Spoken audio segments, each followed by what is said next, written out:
CPM-ന്റെ രാഷ്ട്രീയ വിലയിരുത്തൽ പുറത്തു വന്നിരിക്കുകയാണ്. CPM-ന് പരാജയമുണ്ടായതിന്റെ അടിസ്ഥാന കാരണമായിട്ട് തീരദേശ വോട്ടുകളിൽ വലിയ ചോർച്ച വന്നിട്ടുണ്ട്. അതോടൊപ്പം തന്നെ ക്രിസ്ത്യൻ വോട്ടുകളിൽ അടിയൊഴുക്കുകൾ ശക്തമായി ഉണ്ടായിട്ടുണ്ട്. ഈ ഭരണത്തിന് ശേഷമുള്ളതും CPM-ന് തന്നെ കിട്ടണം എന്ന രീതിയിൽ അടവ് നയവുമായിട്ട് അവർ മുന്നോട്ട് പോകുന്നുമുണ്ട്. സാർ, എന്താണ് ഈ ഒരു അഭിപ്രായത്തോട് പ്രതികരിക്കുന്നത്? എല്ലാ പാർട്ടിക്കാരും ഈ ഇലക്ഷന് ശേഷം ഒരു വിലയിരുത്തലുണ്ട്. അതിനകത്ത് CPM കൃത്യമായിട്ട് ബാക്കി മറ്റ് രണ്ട് പാർട്ടികളെ അപേക്ഷിച്ച് അവർ ഇലക്ഷൻ കഴിഞ്ഞിട്ട് വിലയിരുത്തൽ നടത്താറുണ്ട്. ആ വിലയിരുത്തലിൻ്റെ ഇപ്പം നമുക്ക് വാർത്തയ്ക്കകത്ത് വരുന്ന എല്ലാം വ്യക്തമായിട്ട് വെളി വരണമെന്നില്ല. വാർത്തയ്ക്കകത്ത് അല്ലെങ്കിൽ അവർ പറയുന്നത് അല്ലെങ്കിൽ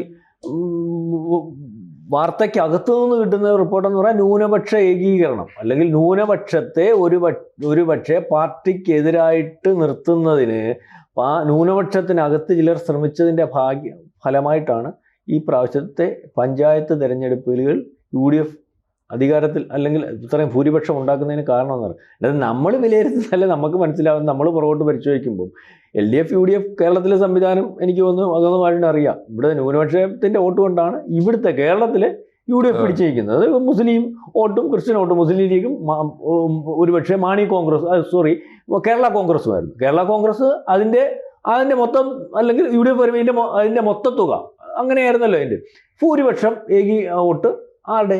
LDF-ൻ്റെ. ഇത് രണ്ടും മാത്രമായിരുന്നു ഇവിടെ ഉണ്ടായിരുന്നത്. BJP എന്ന് പറയുന്ന സാധനം ഇല്ല. അന്ന് ഉണ്ടെന്ന് പറയുമ്പോൾ ഉണ്ടോ ഇല്ലയോ എൻ്റെ 5-4% വോട്ടിന്. അപ്പം അവരുടെ ഒരു വളർച്ച വരുന്നു, മനസ്സിലാവുന്നുണ്ട്. അവർ ഇപ്പം പിടിച്ചിരിക്കുന്ന വോട്ടെന്ന് പറഞ്ഞാൽ അവർ മാക്സിമത്തിൽ ഒരു 17% വോട്ട് എന്ന് പറയുന്ന വോട്ട് ഭൂരിപക്ഷത്തിൻ്റെ വോട്ട് തന്നെയാണ്.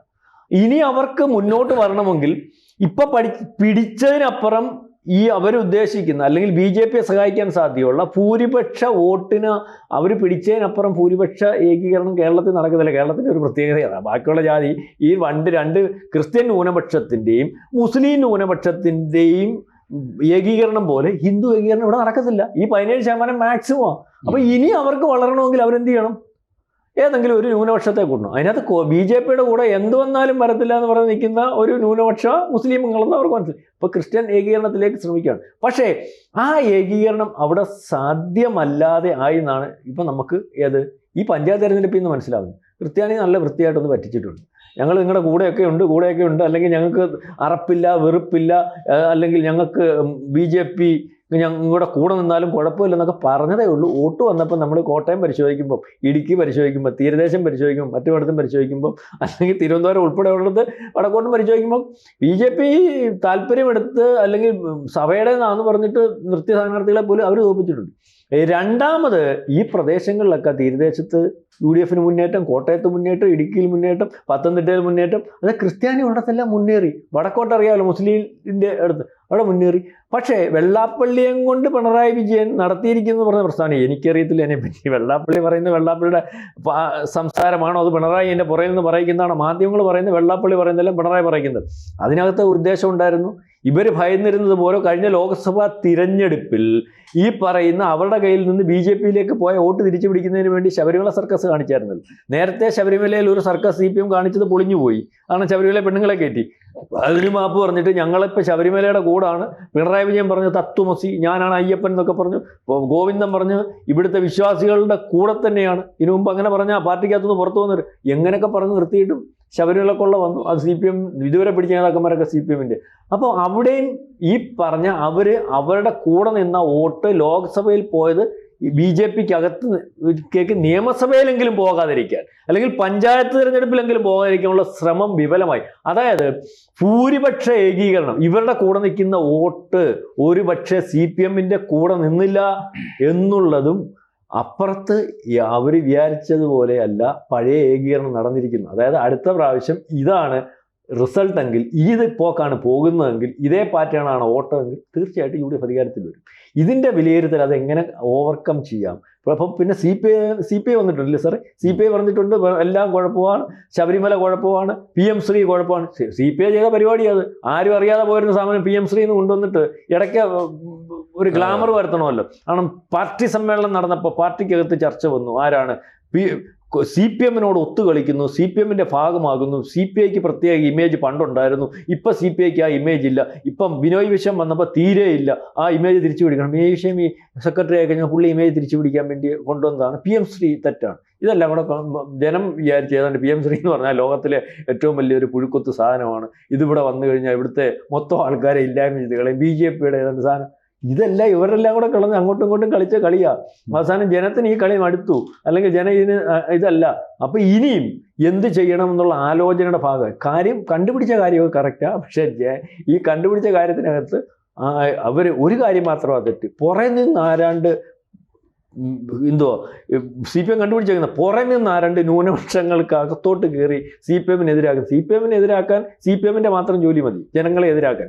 വേറെ പുറമെ നിന്നും ഒന്നും ആരും കയറണ്ട. മനസ്സിലാവുന്നുണ്ട്? അപ്പം അവര് എന്താണ് CPM-നെതിരെ ജനം വരുന്നത് എന്നുള്ള കാര്യം മനസ്സിലാക്കി വേറെ ആരുമല്ല CPM-നെതിരെ CPM-നെതിരെ ആൾക്കാരെ ആക്കുന്നത് നമ്മുടെ നേതാക്കന്മാരും നമ്മുടെ പണിയും നമ്മുടെ പ്രവൃത്തിയും ഒക്കെയാണ്. അതങ്ങ് തിരുത്തിയാൽ അടുത്ത പ്രാവശ്യം വീണ്ടും അധികാരത്തിൽ വരാനുള്ള സാധ്യത ഉണ്ടെന്നാണ് എൻ്റെ ഒരു അഭിപ്രായം. ഏതായാലും ഇതാണ് അടുത്തത്. CPI കണ്ടെത്തിയ വിഷയവും അയ്യപ്പ വിഷയവും അല്ലെങ്കിൽ PMC വിഷയവും ഒന്നുമല്ല. അടിസ്ഥാനപരമായിട്ട് ജനങ്ങൾക്ക് വിശ്വാസം ഉണ്ടാകുന്ന ഒരു പാർട്ടി ആയിട്ട് മാറാൻ ഇടതുപക്ഷത്തിനും CPI-ക്കും CPM-നും ഒക്കെ കഴിയാതെ പോകുന്നതന്നെയാണ് വിഷയം. പിന്നെ മാത്രമല്ല അവരുടെ കയ്യിലിരിക്കുന്ന വോട്ട്, അവരുടെ അടിസ്ഥാന വോട്ടുകൾ നമ്മൾ ലോകസഭയിൽ കണ്ടതുപോലെ ഇപ്പോഴും വിഘടിച്ച് തന്നെയാണ് നിൽക്കുന്നത്. അതിന് കാരണം BJP-യാണ്. സർ, ഇതിൽ ജനങ്ങൾ ഞങ്ങൾക്ക് വോട്ട് ചെയ്തില്ല എന്ന് പറയുന്നതിന് പകരം, അത് തിരിച്ചറിയുന്നതിന് പകരം ചെയ്തിരിക്കുന്നത് സാമുദായികമായിട്ട് വിലയിരുത്തലും അതേപോലെ തന്നെ ക്ഷേമ പദ്ധതികളൊന്നും ചർച്ച ചെയ്യില്ല എന്നുള്ളതാണ്. യഥാർത്ഥത്തിൽ മതമില്ലെന്ന് പറയുന്ന ഒരു രാഷ്ട്രീയ പാർട്ടി ഇങ്ങനെയാണോ ഇലക്ഷന് ശേഷമുള്ള വിശകലനം നടത്തേണ്ടത്? ഈ പ്രധാനപ്പെട്ട കാര്യം എന്ന് വെച്ചാൽ CPM തോറ്റതിൻ്റെ കാരണം വേറെ എവിടെ അന്വേഷിക്കണ്ട. തത്വമസി എന്ന് പറഞ്ഞാൽ അവനവൻ്റെ തന്നെ ഉള്ളിലേക്ക് നോക്കിയാൽ മതി. CPM-ഉം ഗോവിന്ദൻ മാഷും ഒക്കെ പരിശോധിക്കേണ്ടത് അവരവരെ തന്നെയാണ്. പിന്നെ CPI-ക്ക് മേൽവിലാസം ഉണ്ടാകുന്നത് ഇങ്ങനെ വല്ലപ്പോഴും CPM-നെതിരെ രണ്ട് വാചകം അടിക്കുമ്പോൾ മാത്രം അവർ ജീവിച്ചിരിക്കുന്നു തെളിയിക്കുന്നത്. ഈ ഗവൺമെന്റിന്റെ എല്ലാ പരാജയത്തിനും CPM-നേക്കാൾ ഉത്തരവാദിയാണ് CPI. ഏറ്റവും പ്രധാനപ്പെട്ട ആരോപണം ഭരണത്തിൽ മന്ത്രിമാർക്ക് മികവില്ല എന്നാണ്. എനിക്ക് നല്ല ബോധ്യമുള്ള കാര്യം കേരളത്തിലെ CPM മന്ത്രിമാരെക്കാൾ മികവ് കുറഞ്ഞ മന്ത്രിമാരാണ്. ഏറ്റവും പരാജയമാണ് CPI-യുടെ മന്ത്രിമാർ. അപ്പോൾ അതുകൊണ്ട് ഈ ഗവൺമെന്റ് എങ്ങനെ പരാജയപ്പെട്ടു എന്നതിനേക്കാളും എനിക്ക് ചർച്ച ചെയ്യണം തോന്നിയത് CPM-ന്റെ ഈ വിലയിരുത്തൽ കണ്ടപ്പോൾ കേരളത്തിൽ എന്താണ് സംഭവിച്ചിരിക്കുന്നത്. യഥാർത്ഥത്തിൽ തോൽക്കുന്നതും ജയിക്കുന്നതും ഒക്കെ വേറെ കുറേ മെറിറ്റ്സിന്റെ അടിസ്ഥാനം. സാർ എപ്പോഴും പറയാറുള്ള കാര്യങ്ങൾ വളരെ ശരിയാണ്. ഈ പറഞ്ഞ ആർക്കാണോ ജനങ്ങളോട് ബന്ധമുള്ളത്, ജനങ്ങൾക്ക് എളുപ്പത്തിൽ ആക്സസ് ഉള്ളത് എവിടെയാണോ ആ രീതിയിലുള്ള ഒരുപാട് ജനങ്ങളോടുള്ള പെരുമാറ്റം ഒക്കെ പ്രശ്നമുണ്ട്. ജനങ്ങളോട് അടുപ്പം, സംഘടനാ സംവിധാനം ആർക്കാണുള്ളത് തുടങ്ങിയ. പക്ഷെ കേരളത്തിലൊരു മാറ്റം ഗണ്യമായി വരുന്നുണ്ട് എന്നുള്ളതിന്റെ സൂചനയാണ് ഈ തെരഞ്ഞെടുപ്പ്. അതെന്താണ്? അത് ആരുടെ അജണ്ടയാണ്? ഞാൻ ഉറച്ചു വിശ്വസിക്കുന്നു കേരളത്തിൽ ഇപ്പോൾ വന്നുകൊണ്ടിരിക്കുന്ന ഈ രാഷ്ട്രീയ മാറ്റം, നമ്മുടെ സാമൂഹ്യ ജീവിതത്തിൽ വന്നുകൊണ്ടിരിക്കുന്ന ഈ പോളറൈസേഷൻ, അത് CPM-ൻ്റെയോ ഇടതുപക്ഷത്തിൻ്റെയോ അജണ്ടയല്ല, അത് UDF-ൻ്റെയും അജണ്ടയല്ല. ആരുടെ അജണ്ടയാണ് കേരളീയ സമൂഹത്തിൽ വിജയിക്കുന്നത് എന്ന് ചോദിച്ചാൽ കൃത്യമായിട്ട് പറഞ്ഞാൽ അത് BJP-യുടെ അജണ്ടയാണ്. അത് വിജയിക്കുന്നുണ്ട്. അവർക്കത് എന്തുമാത്രം വോട്ടാക്കി മാറ്റാൻ പറ്റും, സീറ്റാക്കി മാറ്റാൻ പറ്റും എന്നതൊക്കെ കേരളമായതുകൊണ്ട് കുറച്ച് സമയമെടുത്തേക്കും. ഇനി അതല്ല, സമയമെടുത്താലും ഒരു പക്ഷേ അവർക്ക് അർഹിക്കുന്ന തരത്തിൽ അത് വിജയിപ്പിച്ചെടുക്കാൻ സാധിക്കുമോ എന്നതൊക്കെ അവരുടെ ലീഡർഷിപ്പ് പോലെ ഇരിക്കും. പക്ഷെ ഒരു കാര്യം ഉറപ്പാണ്, കേരളത്തിൽ ഇപ്പോൾ നടന്നുകൊണ്ടിരിക്കുന്ന ഒരു കാര്യം എന്താണെന്നറിയോ? ഇപ്പോൾ പോളറൈസേഷൻ, കമ്മ്യൂണൽ പോളറൈസേഷൻ നടക്കുന്നുണ്ട്. പക്ഷേ ഒന്നാം ഘട്ടത്തിൽ നടന്നത് എന്താ? കൃത്യമായി മുസ്ലിം യൂണിറ്റി നടന്നു. അതിൽ തീർച്ചയായിട്ടും വെള്ളാപ്പള്ളി പങ്കുവഹിച്ചിട്ടുണ്ട്. അത് പിണറായിയുടെ ഏജൻസി പണിയായാലും അല്ലെങ്കിലും വെള്ളാപ്പള്ളിക്ക് അതിൽ പങ്കുണ്ട് എന്നുള്ളത് കൃത്യമാണ്. മുസ്ലിം ലീഗിനെ ചീത്ത വിളിച്ചാലും ജമാഅത്തെ ഇസ്ലാമിയെ ചീത്ത വിളിച്ചാലും ഇത് ഞങ്ങളുടെയാണല്ലോ ചീത്ത വിളിക്കുന്നത് എന്ന് മുസ്ലിം കമ്മ്യൂണിറ്റിക്ക് തോന്നിയിട്ടുണ്ട്. അത് നിഷേധിച്ചിട്ട് കാര്യമില്ല. മുസ്ലിം കമ്മ്യൂണിറ്റി ഒന്നിച്ചു കഴിഞ്ഞിരിക്കുന്നു. പക്ഷേ അത് നിലനിൽക്കുമോ, അതൊക്കെ സ്ഥായിയായിട്ടുള്ളതാണോ എന്നതൊക്കെ രണ്ടാമത്തെ കാര്യം. എന്നാൽ സംഭവിക്കുമെന്ന് പ്രതീക്ഷിച്ചിരുന്നത് സംഭവിച്ചതുമില്ല. അതെന്താണ്? രണ്ട് കാര്യങ്ങൾ നടക്കേണ്ടതുണ്ട്. ഒന്ന്, ഹിന്ദു യൂണിറ്റി നടക്കണം. ഹിന്ദുക്കൾ ഈ വെള്ളാപ്പള്ളിയെ തന്നെ വിശ്വസിക്കുന്ന എത്ര ശതമാനമുണ്ട്? ഇനി വെള്ളാപ്പള്ളിയെ വിശ്വസിക്കുന്ന ഈഴവന്മാരും SNDP യോഗം തന്നെ വോട്ട് ചെയ്യാൻ പോകുമ്പോൾ വെള്ളാപ്പള്ളിയെ കേൾക്കുമോ? അത് കേൾക്കുന്ന അപ്പോഴും പിണറായി വിജയനായിരിക്കും. കാരണം ഇവരുടെ മനസ്സിൽ ശ്രീനാരായണ ഗുരുദേവനേക്കാൾ ഉള്ളത് രാഷ്ട്രീയ ദൈവങ്ങളാണ്. ഇവിടുത്തെ കേരളത്തിലെ ഒരു നിലവിലുള്ള അത് മാറിയിട്ടില്ല എന്നാണ് ഞാൻ പറയുന്നത്. അതുകൊണ്ട് ഹിന്ദു യൂണിറ്റി നടന്നില്ല. രണ്ട്, BJP-യുടെ അടുത്ത അജണ്ട എന്താണെന്നറിയോ? ഹിന്ദു യൂണിറ്റി നടക്കുന്നതോടൊപ്പം ജാതിരഹിതമായ ഒരു ഹിന്ദു യൂണിറ്റി ഉണ്ടാക്കിയെടുക്കണം. അതെങ്ങനെയാണ്? ഈഴവന്റെ നേതാവായിട്ട് SNDP യോഗത്തിന്റെ നേതാവായിരിക്കുന്നയാള് ഇസ്ലാമിനെതിരെ പറഞ്ഞതുകൊണ്ട് മാത്രം ഹിന്ദു യൂണിറ്റി നടക്കുമോ? ആദ്യം നടക്കേണ്ടതാരാ? അരമനയിൽ പോകണം, NSSുമായി സംസാരിക്കണം, നായാടി മുതൽ നമ്പൂതിരി വരെയുള്ളവരെ ഒന്നിപ്പിക്കാനുള്ള പണിയെടുക്കണം. അത് ഒന്നിപ്പിക്കാനുള്ള പണിയൊന്നും നടന്നിട്ടില്ല. മുസ്ലിം വിരോധം കൊണ്ട് മാത്രം കാര്യമില്ല എന്നർത്ഥം. രണ്ടാമത്തെ പണി എന്താ? രണ്ടാമത്തെ പണി കേരളത്തിന്റെ സാഹചര്യത്തിൽ ഹിന്ദു യൂണിറ്റി നടന്നാൽ ഉടനെ നടക്കേണ്ടത് ഹിന്ദു ക്രിസ്ത്യൻ യൂണിറ്റിയാണ്. അത് മാത്രമാണ് ഒരു അളവിൽ വിജയിച്ചത്. അത് കൃത്യമായിട്ട് CPM വിലയിരുത്തിയിട്ടുണ്ട്. ക്രിസ്ത്യാനികളുടെ വോട്ട് ഹിന്ദുവിന് അല്ലെങ്കിൽ ഒരു നല്ലൊരു ശതമാനം BJPയിലേക്ക് ഒഴുക്കിക്കൊണ്ടുപോകുന്നതിൽ ഈ യൂണിറ്റി വിജയിച്ചിട്ടുണ്ട്. പരാജയപ്പെട്ടത് എവിടെയാണ്? ഹിന്ദു യൂണിറ്റി ഇടതുപക്ഷത്തിന് ഗുണം ചെയ്യും എന്ന് കണക്കൂട്ടിയെടുത്ത് തെറ്റി. അതാണ്. ഒരു കാൽക്കുലേഷൻ കൂടി ഉണ്ടായിരുന്നു. കേരളത്തിൻ്റെ രാഷ്ട്രീയ ബോധം എപ്പോഴും ദേശീയ തലത്തിൽ നിന്ന് മാറി നിൽക്കുന്നതാണ്. ഓർമ്മയുണ്ടാവും, അടിയന്തരാവസ്ഥയ്ക്ക് ശേഷമുള്ള തെരഞ്ഞെടുപ്പ് ഓർമ്മയില്ലേ? ഇന്ത്യ മുഴുവൻ ഇന്ദിരാഗാന്ധി അടിച്ച് വലിച്ച് അറബിക്കടലിലേക്ക് എറിഞ്ഞു. കേരളം അപ്പോഴും സുരക്ഷിതമായ കോട്ടയായിട്ട് കരുണാകരനോ അച്യുതമേനോ ഒക്കെ ചേർന്ന് കേരളം മറിച്ച് ചിന്തിച്ചു. ഇന്ത്യക്കെതിരായി ചിന്തിക്കുന്ന ഒരു മനസ്സുണ്ട്. ഇന്ത്യയിലൊരു പൊതു മനസ്സെന്താ? ഒരു കോൺഗ്രസ് മുക്ത ഭാരതം വരണം. BJPയുടെ ആഗ്രഹം അതാണ്. BJPയുടെ മനസ്സിലിരിപ്പും ആശയവും അതാണ്. അത് തെറ്റുമല്ല അവരെ സംബന്ധിച്ചിടത്തോളം. അപ്പോൾ BJPയുടെ ദേശീയ നേതൃത്വം വിചാരിക്കുന്ന എന്താ? അങ്ങനെ കേരളവും ചിന്തിച്ചോളൂ. കോൺഗ്രസിനെ തോൽപ്പിക്കണമല്ലോ. കോൺഗ്രസിനെ തോൽപ്പിക്കാൻ എന്ത് വന്നാലും പിണറായിക്കെങ്കിലും വോട്ട് ചെയ്തിട്ട് തൽക്കാലം കോൺഗ്രസ് മുക്ത കേരളം ഉണ്ടാക്കുന്നതാണ് ദേശീയ തലത്തിൽ ഇവരുടെ കണക്കുകൂട്ടൽ. നടന്നില്ല. പിണറായിയെ തോൽപ്പിക്കണമെന്ന് വിചാരിച്ചവരൊന്നും UDFന് വോട്ട് ചെയ്തില്ല. കോൺഗ്രസിനെ തോൽപ്പിക്കണമെന്ന് വിചാരിച്ചവരൊന്നും പോയിട്ട് BJPക്ക് വോട്ട് ചെയ്തില്ല. LDFന് വോട്ട് ചെയ്തില്ല, BJPക്കും വോട്ട് ചെയ്തില്ല. അതാണ് ഇപ്പോൾ നടക്കുന്നൊരു കാര്യം. ഇനി ആഗോളതലത്തിലൊരു സത്യം കൂടി ഉണ്ട് കേട്ടോ. ഇത് കറക്റ്റ് BJP പൊളിറ്റിക്സ്. അതായത് ഒരു രാജ്യത്തെ, ലോകമൊട്ടാകെ ഈ ട്രെൻഡ്, ഇന്ന് നമ്മൾ വലതുപക്ഷ രാഷ്ട്രീയത്തിന്റെ അടിത്തറ എന്ന് പറയും. ഒരു രാജ്യത്തെ മഹാഭൂരിപക്ഷം വരുന്ന സാംസ്കാരികമായ സമുദായം, കൾച്ചറൽ യൂണിറ്റി ഉണ്ടല്ലോ. ഇപ്പം ഇന്ത്യയിൽ അത് ഹിന്ദുവാണ്. അപ്പോൾ സാംസ്കാരികമായിട്ടൊരു ഭൂരിപക്ഷത്തിനെ സംഘടിപ്പിച്ചാൽ എപ്പോഴും വേണ്ടത്, സംഘടിപ്പിക്കാൻ ഏറ്റവും വേണ്ടത് ആദ്യത്തെ അവിടുത്തെ പ്രബല ന്യൂനപക്ഷത്തിനെ ശത്രുവായി പ്രഖ്യാപിക്കും. ഹിറ്റ്ലർ തൊട്ട് എല്ലാവരും ചെയ്ത പണിയാണത്. അങ്ങനെ ആകുമ്പോൾ അടുത്ത അജണ്ട എന്താവുമെന്നറിയോ? ഒരു ന്യൂനപക്ഷത്തെ മാത്രം ശത്രുവാക്കി നിർത്തണം. അപ്പോൾ ബാക്കി ന്യൂനപക്ഷങ്ങളെ കൂടെ നിർത്തണം. ഇത് ഹിറ്റ്ലർ ചെയ്താണ്. ഞാൻ ആക്യുറേറ്റ് ചരിത്രം ഞാൻ പറയണത്. ഹിറ്റ്ലർ ചെയ്ത പണി എന്താണെന്നറിയോ? ഹിറ്റ്ലർക്ക് അവിടുത്തെ കത്തോലിക്ക ക്രിസ്ത്യാനിയാണ് അവിടുത്തെ ആര്യൻസ് എന്ന് പറയുന്നത്. അത് കഴിഞ്ഞാൽ അവിടുത്തെ പ്രബല ന്യൂനപക്ഷമാരാ, ജൂതന്മാരെ, അവരെ ശത്രുവാക്കണം. എന്നിട്ട് ഈ കത്തോലിക്ക ക്രിസ്ത്യാനികളെ ഒന്നിപ്പിക്കണം. നടന്നു. അതിന് കൂടെ ചെയ്ത കാര്യം എന്താണെന്നറിയോ? അടുത്ത ന്യൂനപക്ഷം ആരാന്നറിയോ? അവിടുത്തെ മുസ്ലിങ്ങളാണ്. മുസ്ലിങ്ങൾ സത്യത്തിൽ ഈ ന്യൂനപക്ഷത്തിൻ്റെ കൂടെ അല്ല നിന്നത്. മുസ്ലിം നാസി റെജിമെന്റ് ഉണ്ടാക്കിയിട്ട് ഹിറ്റ്ലറുടെ കൂടെ നിന്നു. കൃത്യമായ ബൗദ്ധിക തലത്തിൽ വലിയ ആലോചനകൾ നടത്തിയിട്ട് ആണ് ഈ ക്രിസ്ത്യൻ യൂണിറ്റിക്ക് വേണ്ടി ശ്രമിക്കുന്നത്. അതും ഏതാണ്ട് നടന്നുകൊണ്ടിരിക്കുന്നുണ്ട്. എന്ന് പറഞ്ഞാൽ കേരളത്തിൽ കുറച്ച് സമയമെടുത്താലും BJP അജണ്ട സമർത്ഥമായിട്ട് വിജയിക്കുന്നുണ്ട്. ഒന്ന് വേണ്ടത് എന്താ? ആ പ്രബല ന്യൂനപക്ഷമായ മുസ്ലിമിനെ ശത്രുപക്ഷത്ത് നിർത്തണം. നിർത്തിയിരിക്കുന്നു. എല്ലാവരും ചേർന്ന് BJPക്ക് ആ പണി പൂർത്തിയാക്കി കൊടുത്തിരിക്കുന്നു. ഒന്നാം അജണ്ട കഴിഞ്ഞു. രണ്ടാമത്തെ അജണ്ട എന്താ? ക്രിസ്ത്യാനിയെ ഹിന്ദു പക്ഷത്തേക്ക് കൊണ്ടുവരണം. അതിൻ്റെ പണി തുടങ്ങിയിരിക്കുന്നു. പകുതിയോളം വിജയിച്ചിരിക്കുന്നു. ഇനി മൂന്നാമത്തെ പണിയാണ് BJP ആദ്യം ചെയ്യേണ്ട പണി. അപ്പണി ഇപ്പോഴും നടന്നിട്ടില്ല. അതേതാണ്? ഹിന്ദു യൂണിറ്റി. അതാണ് കേരളത്തിൽ നടക്കാത്തത്. ഇതിന് ഈ ഒരു ആസ്പെക്റ്റിൽ നിന്നുകൊണ്ട് ചർച്ച ചെയ്യുമ്പോൾ ഇവർക്ക് എവിടെയാണ് ഈ വിശകലനത്തിൽ പിശക് പറ്റുന്നത് നമുക്ക് മനസ്സിലാവും. ഒരു കാര്യം ഉറപ്പാണ്, ഇത് കൃത്യമായി BJPയുടെ ദേശീയവും അന്തർദേശീയവുമായ ഒരു സാംസ്കാരിക ലക്ഷ്യമുണ്ടല്ലോ, RSSന്റെ 100ാം വർഷത്തിൽ ലോകത്തിന് ആ അജണ്ട സ്വീകാര്യമായിട്ടുണ്ട്. ഇന്ത്യക്കും സ്വീകാര്യമായിട്ടുണ്ട്. കേരളത്തിന് കൂടി അത് സ്വീകാര്യമാകാൻ ഉള്ള ദിശയിൽ സഞ്ചരിക്കുന്നുണ്ട്. അതെപ്പോൾ എത്ര സമയമെടുക്കും നമുക്ക് പറയാൻ പറ്റില്ല. ഇപ്പോഴത്തെ വോട്ടിൻ്റെ കണക്കനുസരിച്ച് ഒരു 9 സീറ്റെങ്കിലും ഈ നിയമസഭാ തെരഞ്ഞെടുപ്പ്, 3 മാസത്തിന് ശേഷം വരുന്ന നിയമസഭാ തെരഞ്ഞെടുപ്പിൽ മനസ്സ് വെച്ച് വർക്ക് ചെയ്താൽ BJPക്ക് ഒരു 9 സീറ്റിൽ മുന്നേറാൻ പറ്റും. സാർ പറഞ്ഞത് 9 സീറ്റിൽ മുന്നേറാൻ പറ്റുമെന്ന് പറഞ്ഞാൽ 9 MLA ഉണ്ടാവും. വിന്നബിലിറ്റി സാധ്യത. അതിന് പക്ഷേ രാജീവ് ചന്ദ്രശേഖറിന്റെ ഫോർമുല വർക്കൗട്ട് ചെയ്യണം. എങ്ങനെ?